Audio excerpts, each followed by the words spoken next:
Hey, wrestling fans, Brian Crazy, F and True Wrestling, back at you with this week's Raw review for 3/7/2011. Raw was phenomenal, so we'll just jump right into it. The show started off with The Undertaker. Well, first things first, we had a quick little promo segment with Triple H and The Undertaker, kind of just showing the build that we've seen so far towards their match at WrestleMania. Then we see Undertaker actually start Raw. I mean, what was the last time Undertaker started Raw? I thought that was pretty freaking awesome. Yeah, me and JC were talking back and forth. Unfortunately, I wasn't able to do the review with him last night, but these are my thoughts, so I'll get them up here, and guys, tell me what you think. And so we see Undertaker come out. He basically says, Triple H aspires to be the game. He wants to be the King of Kings, but there only can be one last outlaw, and we'll find out who that is at WrestleMania. So I mean, this is a pretty epic contest. I mean, Taker's streak is on the line, and also, um, if Triple H does not win, what implications does that have for Triple H? Is he going to finally just hang up the boots and move more into a backstage role? Uh, really curious. I don't know how this is going to play out. It seems like they're bringing back a lot of big dogs, but as we all know what's going to happen, unfortunately, post WrestleMania, a lot of these people are just going to go back to their everyday lives. Wrestling was a huge part of their lives for many years, but a lot of them have grown. They've grown to occupy other aspects of entertainment, which there's nothing wrong with that. It's a natural extension of what they learned growing up as a wrestler, training as a wrestler, training as an entertainer.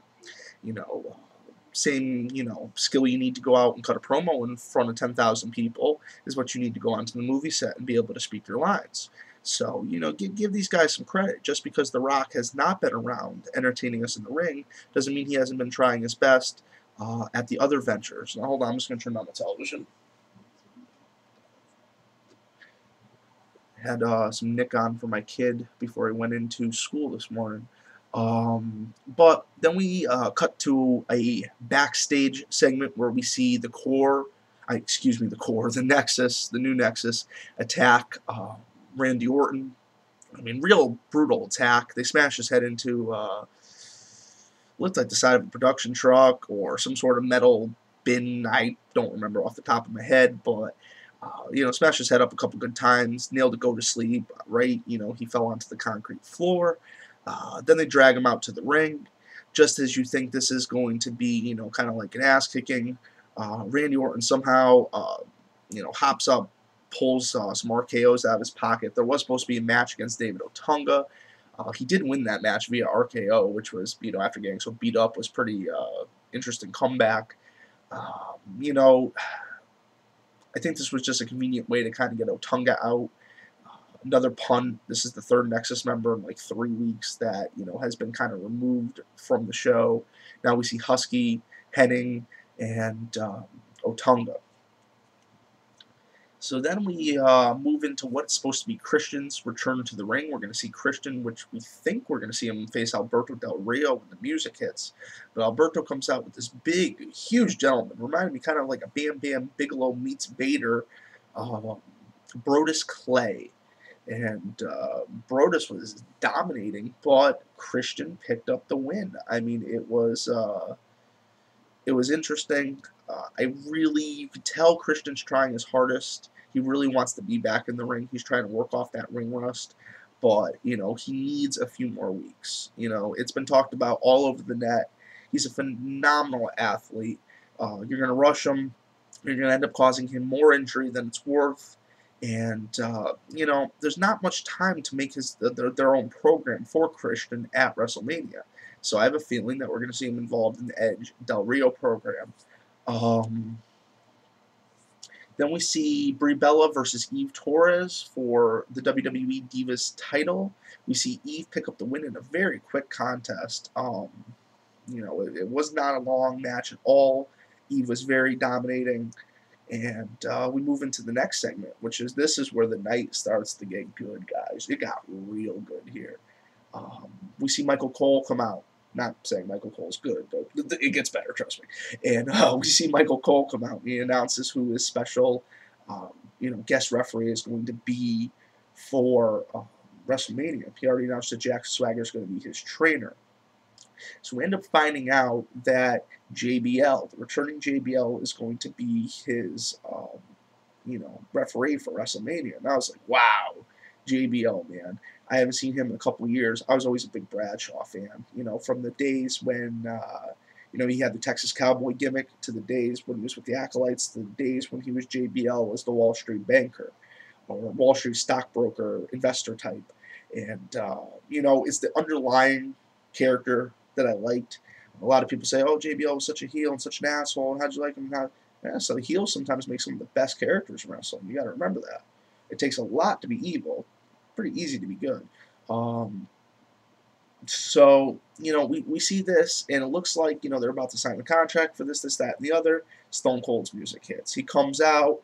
He fucking wrecks house, guys. Pours 3 beers on Cole's head when he's sitting at the announce table. Cole comes walking around the walkout, pours another beer on his head. He looks like he's going to go and toast the beer with JBL after he already gave him 1 stunner. And, JBL's like, all right, and I just knew it. I was like, all right, 1, 2, bam, kick to the gut, and the stunner was fucking awesome. Stone Cold grabs the contract, signs. He is the referee for the Cole-Lawler match. I don't know how Stone Cold really fits into this other than just raising hell. And I guess that's what he does best, so I guess that's how he fits into it. He's just going to raise fucking hell for Michael Cole. We see Daniel Bryan versus Sheamus. Daniel Bryan ends up picking up the win by countout in a short contest. I mean, Triple H dominated Sheamus last week, which I got an opinion about that. I mean, I got to voice it real quick. What's going on with the mid-card? I said it in another video. What's going on with the mid-card?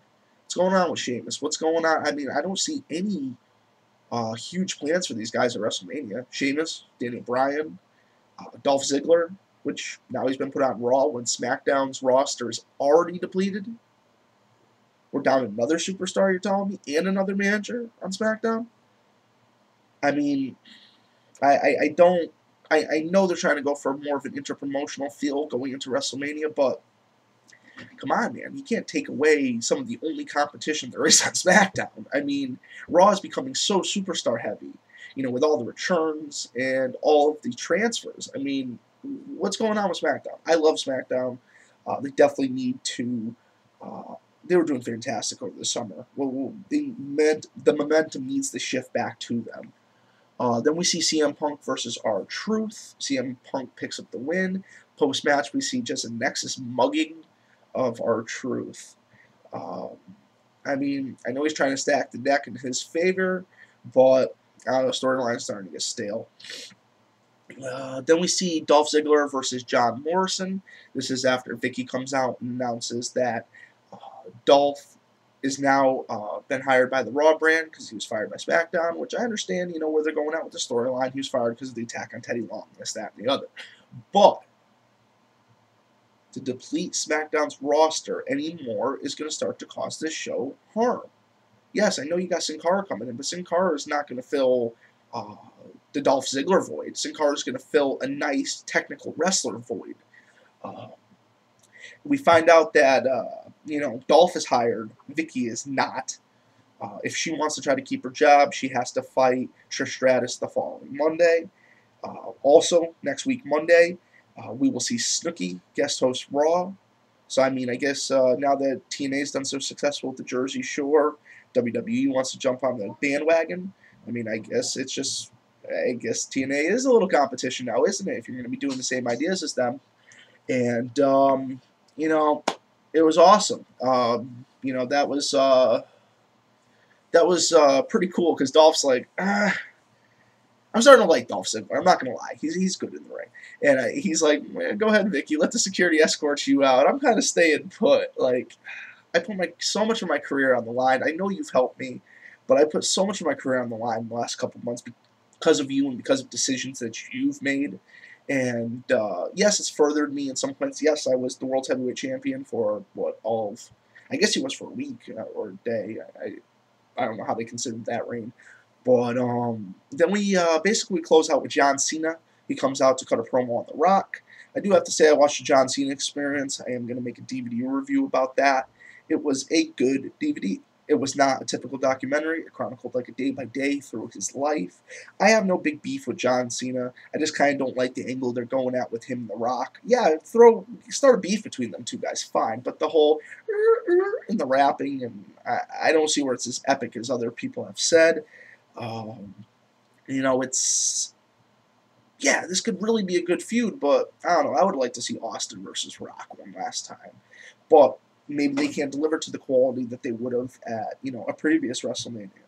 But, in closing, as I predicted 3 months ago I called this, Sonny is going to be joining the WWE Hall of Fame. Sonny and HBK being indicted, that is, pretty cool. If anybody knows, they had a little relationship going on for a while. And, Sonny is the original diva, guys. I mean, yes, there was divas before her, but she's the original Attitude Era diva. I mean, Sonny paved the way for the likes of Sable, for the likes of Trish Stratus, for the likes of, a lot of the divas in the WWE that followed. Today's diva is actually more like Sonny than a lot of the Attitude Era divas were like Sonny. Very cute, kind of, could be more suggestive with her dress and her speech than actual actions. It was, it's really good for her. She really deserves this. She was in the business for quite some time. And, she was the manager of the Body Donnas. Rest in peace, Chris Candido. Just thinking of that. And, it's going to be cool. I think this is starting to shape up. We got Bullet Bob Armstrong. We got my man, Hacksaw Jim Duggan, USA. We got, now we got Sonny. And we've got the Heartbreak Kid, Shawn Michaels. So it's going to be a pretty awesome Hall of Fame so far. And it's just going to keep getting better, guys. So, Raw. Fucking awesome. Felt like a little boy. So I hope you guys enjoyed my review. I'm sticking to it. For F and True Wrestling, this has been Brian Crazy. And have you guys a great morning.